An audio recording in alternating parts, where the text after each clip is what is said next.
Jane Hope Hamilton, former Texas statewide director for President Joe Biden's 2020 campaign here in Texas. Thank you so much and welcome back to Eye on Politics. Thank you for having me. So let's talk about the Senate race. Dead heat, Yes. according to the polls. That's right. So you've run a statewide campaign before. So how do you assess what's going on just in both campaigns at this point? Well, I would say it's probably one of the most interesting races that we have seen here in recent times in Texas. As you mentioned, it is a dead heat. And what we see in Texas is that most times the Republican has to sort of be fired, right? You have this group of people who are unaligned, like they're not necessarily Republican and maybe that not necessarily Democrat, but they tend to default when they get into those voting booths to Republican, unless there's a reason not to. And I think what we're seeing is the beginnings of the holdout as it pertains to Paxton. And so what Talarico has to do is all of the things that he has to do to mobilize the base voters, right? That's Black voters. He needs turnout to be at 13% for Black voters. He's got to get about 90% of that vote. He needs the Hispanic vote to be somewhere around 25%. He's got to get at least 65% of that vote. And then when we're talking about statewide, everyone else, he needs that about 35%. And so he's got a lot of work to do. It's not easy winning statewide as a Democrat, but we are starting to see the makings of two very different candidates. You got a multimillionaire in Paxton, you got a working class person in Talarico. You have someone in Talarico that talks about his faith and really does lead with his faith. And you have someone in Paxton who's had some infidelities that are very public. And I would also say, we've not really seen the level of criticism for a candidate, a statewide candidate at this level from within the Republican Party. They have said, frankly, these are Republican leaders who have come out and said, Paxton is a flawed candidate. That's something different that we don't see. Typically, the Republican Party really does toe the line. And so I would say that that's an opportunity for Talarico to really earn the trust and the vote of Texans. Well, you talked before about a very key portion of the Democratic Party as far as constituency, and that's Black Texans. And we saw on Sunday, in a very public way, a town hall in which Talarico was having in the Black community in Houston. And one woman, came out and demanded that he stay and answer for more questions because I guess staff had said, one more question. And she wasn't happy with that and let him have it. Now, it was one person, but there was tension in that room the whole night. What's going on here? Well, first of all, I think that when we tend to talk about electoral politics, sometimes we leave the person, the actual individual, out of the equation. And that's quite unfair right now. We have to really look at this holistically. What is happening with Black Americans right now in this country, right? Which is, we've had a surge since November 2025, 8% in the unemployment rate. We see that home ownership amongst Black Americans is down. It's fallen in the first quarter of 2025 to 43%. Community development financial institutions, CDFIs, have been severely gutted and defunded. That is where Black entrepreneurs go to gain capital because traditionally we don't receive that capital investment from banks, let's say, or traditional lenders. And so there's a pain right now in the African American community. There's a lot of angst right now. There's also a situation where at the National Democratic Party level, there's a lot of dissatisfaction. So when you have all of these layers and you're Talarico and you're running, that means that you got to show up, and he is showing up. He's got to keep showing up. He's got to listen. He has to demonstrate that he understands what is on the line for Black Texans. And then he also has to make sure that his campaign understands the issues and that there's diversity there. We also recently found that Democratic electoral politics is about an $8 billion industry, and only 1% of that money goes into the hands of Black Americans, right? So he's also starting to address that with the announcement of this $25 million number. Now, I mean, there's some questions around that, but I'm sure he'll be set to answer it. So frankly, the matter is that, you know, he's out. He is going to the community. You mentioned 2 town halls. He's continuing to do that. He's going, you know, all around the state, talking and listening, showing up. And now what I believe Black Americans are saying, okay, now let's get to the meat of things. What are you gonna do? And how's the campaign responding to this? And so it's an opportunity for him. And I do believe he is taking it as an opportunity. He is a working class person. He understands the issues of affordable health care. I mean, Texas is the least affordable in the country right now when we look at the fact that, you know, we really didn't expand Medicaid, right? And so we have all of these things that are happening here in Texas that are affecting the everyday person. And Black Americans are often referred to as the canary in the coal mine. We feel it first. We feel the pain first. We experienced the recession in this country first. So what that means is that we have the angst, we have the hurt, we're expressing the pain, and then it tends to trickle elsewhere. And as far as his campaign is concerned, you think he's responding adequately? Look, I think that there's a lot of work to do, right? I mean, there's the infrastructure of your campaign, frankly. And how does that look? Are calls being returned? Do people feel like they're being heard? Because he's one person, right? And so, yes, he needs to show up. Yes, he needs to speak. Yes, he needs to understand the issues, and he needs to make sure that his campaign is prepared to respond. We're starting to see that there's improvement there. I think it was a rough start in the beginning, but we are starting to see that the campaign is beginning to understand how important this all is. And so I think he just has to stay at it. He's doing some of the right things, and I think right now it's just having people understand, look, this is a priority for the campaign, and Talarico has expressed that priority, right? Again, he's coming to the places, the businesses, the town halls, and making the phone calls. And now I think that we've got to see that mirrored in the infrastructure of his campaign.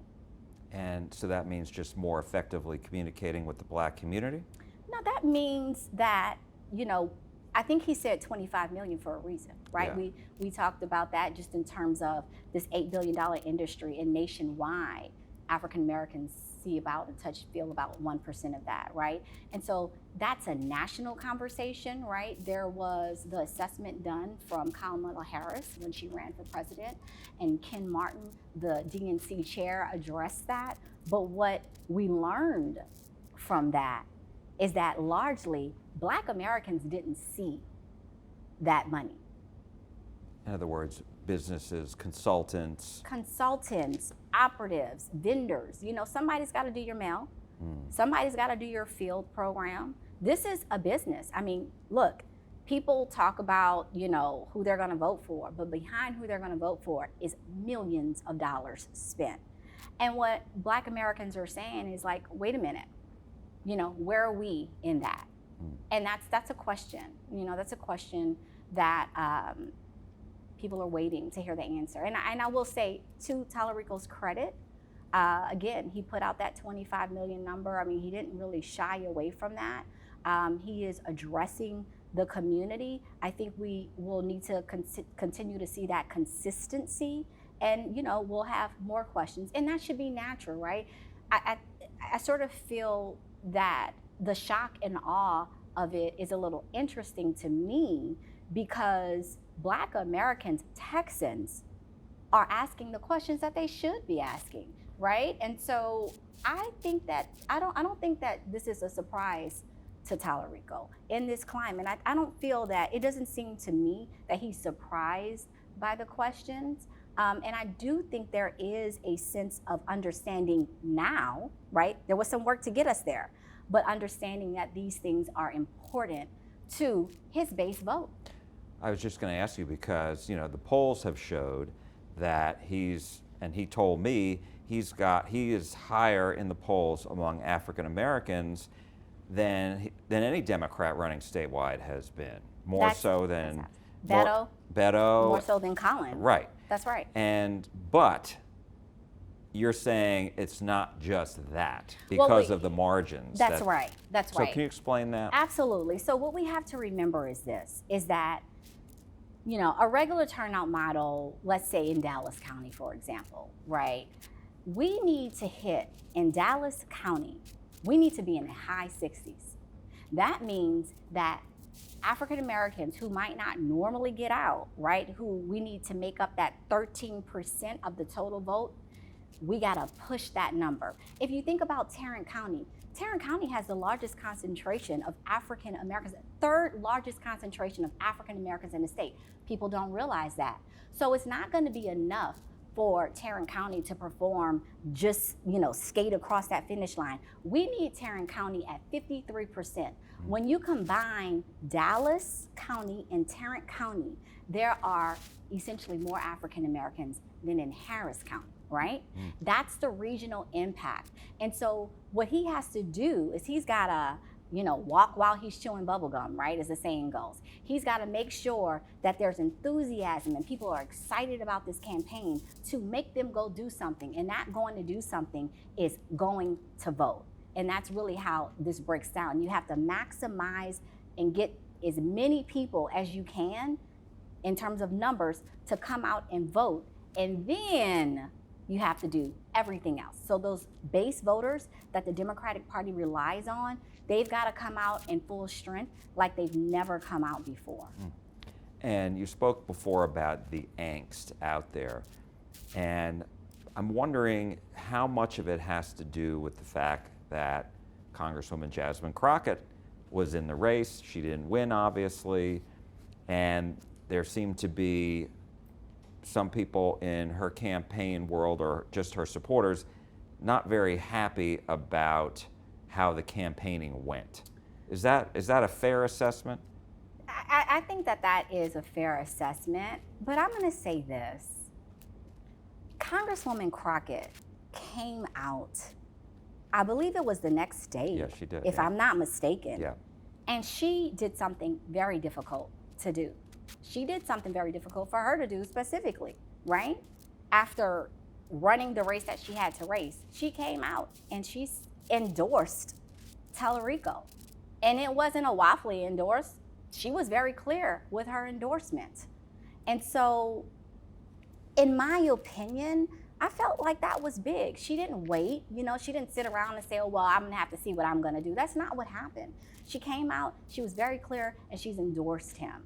And so what we need to focus on, I think, and what the Talarico campaign, I should say, should be focusing on is, what about all of your third-party validators? When you look at his list of people that endorsed him already, it's amazing. Royce West, right here. Senator Royce West, right here in Dallas County, has endorsed him.